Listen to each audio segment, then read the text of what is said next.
नहीं चलती हैं। अब आप देखिए कितनी बेहतरीन गाड़ियां चल रही पूरे देश के अंदर। तो वो गाड़ियां जो आपको सुरक्षा प्रदान कर रही है, जो सड़क आपको बेहतरीन आपकी गाड़ी को अच्छी कर रही है, जो इस कॉलेजेस आपको सरकारी कॉलेजेस कितने सुंदर आपको दिख रहे हैं, कितने बेहतरीन दिख रहे हैं, कितना बढ़िया आपको उसमें सिस्टम नज़र आ रहा है। ये जो पूरा इस तरह के बहुत सारी चीज़ें देश में, फैक्ट्रीज हैं, रेलवेज है, एयरपोर्ट हैं, आप देखिए कितने खूबसूरत हो रहे हैं। और आप ये मत कहिएगा आप कि आप एयरपोर्ट को सिर्फ एक तबका उसको इस्तेमाल करता है, जी नहीं, इस देश का आम नागरिक भी उसको इस्तेमाल कर रहा है। हो सकता है कोई हर महीने में, हर हफ्ते कर रहा हो, कोई साल में एक बार कर रहा हो, करता ज़रूर है। तो उसकी भी भूमिका आ रही है ना। तो इस देश में हर व्यक्ति अपनी आय के अनुसार वो अपने जिम्मेदारी को समझे, अपने टैक्स को जमा करे, चाहे वो इनकम टैक्स हो, जीएसटी हो, किसी भी प्रकार का जो कर होता है वो कर सरकार का नहीं है। ये ऑपोजिशन कई बार ये भरने की कोशिश करता है कि ये कर सरकार ले रही है और सरकार उड़ा रही है। अरे सरकार अपने घर थोड़ी लेके जा रही है, ये आपके लिए इस्तेमाल कर रही है। और लोग इस बात को समझ रही है, मेरे समझाने से लोगों को जरूरत नहीं पड़ेगी समझने की। ये आदरणीय प्रधानमंत्री जी के प्रति जो भावना है, जो उनके प्रति विश्वास है सपना जी, ये उससे समझ रहे हैं। और आप देखिएगा ऐसे नहीं, इस दुनिया के दो सबसे बड़े शक्तिशाली देश चाइना और रशिया हमारे प्रधानमंत्री जी को बीच में रखे हुए हैं। क्यों रखे हुए हैं? क्यों? उन्हें मालूम है कि इस देश की सबसे बड़ा लोकतंत्र जो है उसको कौन उसको संभाल के चल रहा है। 1.5 अरब लोगों को चला पाना आपको लगता है आसान है? लोग अपने परिवार में 6 बच्चों को नहीं साथ में रह के रख पाते, पूरे परिवार में 6 लोग अलग अलग बात रखते हैं। 1.5 अरब की जनसंख्या वाले इस देश में प्रधानमंत्री जी को भले ही सीटें कम मिली हों, लेकिन उनके देश के प्रति जो भावना है वो कभी नहीं कम होगी। उनके लिए देश सर्वोपरि है। और इसी कर मैं कोई पब्लिक रिलेशन ऑफिसर नहीं हूं सरकार का, लेकिन एक पत्रकार होने के नाते मुझे लगता है जनता तक सही बात भी पहुंचानी चाहिए। उसके लिए मुझे यह हेजिटेट नहीं होना चाहिए कि मैं पत्रकार हूं तो कोई मुझे क्या समझेगा। मुझे लगता है कि 1.5 अरब के प्रति हमारी आपकी जिम्मेदारी है, इसलिए आज ईश्वर ने हमें इस पद पे रखा है। वरना हम आपकी तरह सड़क पे चल रहे होते, हम भी नॉर्मल लोगों की तरह होते। लेकिन आज हम टेलीविजन स्क्रीन पर अगर डिस्कशन कर रहे हैं तो ये ईश्वर की दी हुई पदवी हमारे को मिली है और इसके वो हमें जनता को बताना पड़ेगा। और उसी क्रम में मैं आपको बताना चाहता हूं कि आदरणीय प्रधानमंत्री जी का जो विश्वास है देश के प्रति, वो विश्वास लोगों का बढ़ता जा रहा है और हम और आप उसको कम नहीं कर सकते। कोई जर्नलिस्ट नहीं कम कर सकता, कोई ऑपोजिशन नहीं कम कर सकता, क्योंकि वो देश के, अगर आपको पानी जो प्यास अगर आपको पानी से बुझेगी, लाख उसमें आप कोल्ड ड्रिंक पी लें, जूसेस पी लें, लेकिन प्यास जो बुझती है वो पानी से बुझती है। तो आपकी प्यास बुझाएंगे प्रधानमंत्री जी पानी से, आपको भोजन के रूप में दाल चावल देंगे, यही आपका असली भोजन है। बर्गर और पिज्जा से वो आपका पेट नहीं भरेंगे। पहले के लोग बर्गर पिज्जा देना चाहते हैं, लेकिन अब हमारे प्रधानमंत्री जी अनाज देना चाहते हैं, आपको पानी देना चाहते हैं, आपको शिक्षा देना चाहते हैं, जिससे कि आप अपनी नैतिक मूल्यों को समझे।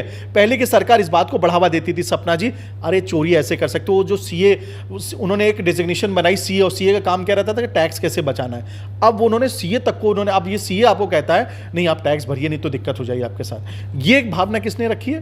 देखिए लोगों को भी, आपको, इस देश के नागरिकों को भी आपको कहीं ना कहीं अपने परिवार की तरह समझना पड़ता है, डांटना पड़ता है। अरे ये नहीं करोगे तो तुम्हारे साथ दिक्कत हो जाएगी।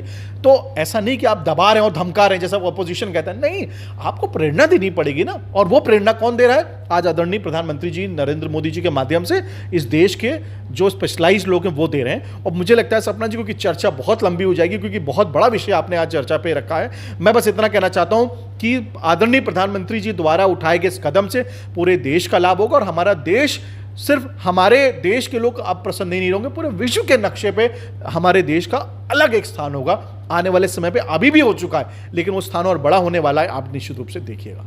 तो जीएसटी पे हमने आज बात की, और अगर टैक्स की बात हो ही रही है, जैसे कि आपने कहा कि हर कर भरना चाहिए, तो इनकम टैक्स का भी एक सवाल हम आपसे पूछ ही लेते हैं कि आजकल लोग टैक्स भरने लगे हैं, जो कि पहले लोग टैक्स भरने से बचते थे, जो कि अभी आपने खुद ही कहा कि लोग टैक्स बचाना चाहते थे, लेकिन आज ज़्यादा से ज़्यादा लोग टैक्स भरे। इस पर बस आप कुछ बताना चाहें। देखिए निश्चित रूप से, क्योंकि लोगों को समझ में आने लगा है ना कि टैक्स, देखिए ना, लोगों को बेसिकली, लोगों को देखा, जैसे घर में ना बड़ा बेटा अगर मान लीजिए कोई काम कर रहा है तो छोटा बेटा उसको फॉलो करता था। परिवार में जैसे ना बच्चे दूसरों को देख के फॉलो करते थे, हमारी जनता भी कुछ ऐसी है, परिवार जैसी है। तो पहले लोग नहीं टैक्स जमा करते थे, तो उनका जो जूनियर होता था वो भी नहीं जमा करता था। और फिर उनको, क्योंकि पहले स्थितियाँ भी देश में बहुत अच्छी, आपको पुल बहुत ख़राब दिखते थे, आपको सड़कें बहुत देर में दिखती थी। आज मुझे दिल्ली से लखनऊ जाना होता है तो 6 घंटे में मैं पहुँच जाता हूँ। पहले जो ट्रेनें होती थी, मैं लखनऊ मिल से चलता था, रात को चलता था 10 बजे, सुबह पहुंचता था 6:30-7 बजे। आज मुझे तेजस की ट्रेन मुझे मिलती है और मैं सुबह बैठता हूं और मैं दोपहर में पहुंच जाता हूं। मैं 3:30 बजे चलता हूं, 8-9 बजे पहुंच जाता हूं। वंदे भारत ट्रेनों को देखिए कितनी बेहतरीन ट्रेन है, और उसका किराया फ्लाइट के ऑलमोस्ट बराबर है। तो लोगों को भी समझ में आ चुका है कि ये जो हम पैसा दे रहे हैं ये घूम कर हमारे पास ही आ रहा है। हमारी सुरक्षा पे, हमारी शिक्षा पे, हमारे देश की प्रगति में। और जो भी इस देश का अगर वो नागरिक अगर है और वो भ्रमित नहीं है, और अगर भ्रमित है तो उसकी जिम्मेदारी हम जैसे लोगों की भी है, सिर्फ आदरणीय प्रधानमंत्री जी की जिम्मेदारी नहीं, क्योंकि उनके पास यही समय नहीं रह गया कि वो सबको ट्यूशन देते रहेंगे।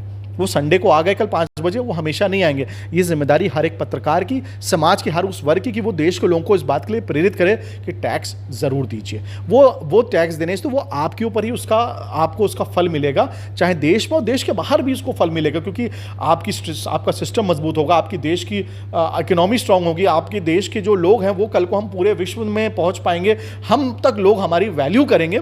वो उस हर चीज़ के लिए अर्थ चाहिए, तो अर्थ के लिए हमें कर भी तो देना पड़ेगा। तो निश्चित रूप से टैक्स के लिए मुझे लगता है लोगों के अंदर अपने आप में भावना जागी, वो समझ सकते हैं। और एक बार ये भी है, जिसने टैक्स नहीं दिया, पहले की जो सरकार होती थी वो आपके यहाँ जब छापा मारती थी तो 10 रुपये मिलते थे, तो कहती थी 2 रुपये ले लो, बाकी आप 8 रुपये छोड़ दो। आज की सरकार ने अगर 10 रुपये पकड़े तो 10 रुपये पूरी लेके चली जाएगी आपके साथ, और 10 रुपये का जो इंटरेस्ट लगाएगी वो लगाएगी 30 रुपये। तो आप समझिए कि अब टैक्स चोरी करना आसान नहीं है, ये आप समझिए। और ये किस लिए? सिर्फ आदरणीय प्रधानमंत्री श्री नरेंद्र मोदी जी के नाते। आपका बहुत बहुत धन्यवाद इस खास टॉपिक पे, जीएसटी जैसे मुद्दे पर हमारे साथ बातचीत करने के लिए, जो कि बहुत ज़रूरी था इसके बारे में एक डिस्कशन करना। आज हमारे स्टूडियो में हमारे साथ बृजमोहन सिंह जी, जो कि हमारे चैनल हेड हैं और वरिष्ठ पत्रकार भी हमारे साथ जुड़े और इस बहुत ही अहम मुद्दे पर बातचीत की। एक बार फिर से किसी एक अहम मुद्दे के साथ और एक किसी खास गेस्ट के साथ हम आपके साथ रूबरू होंगे। तब तक के लिए नमस्कार।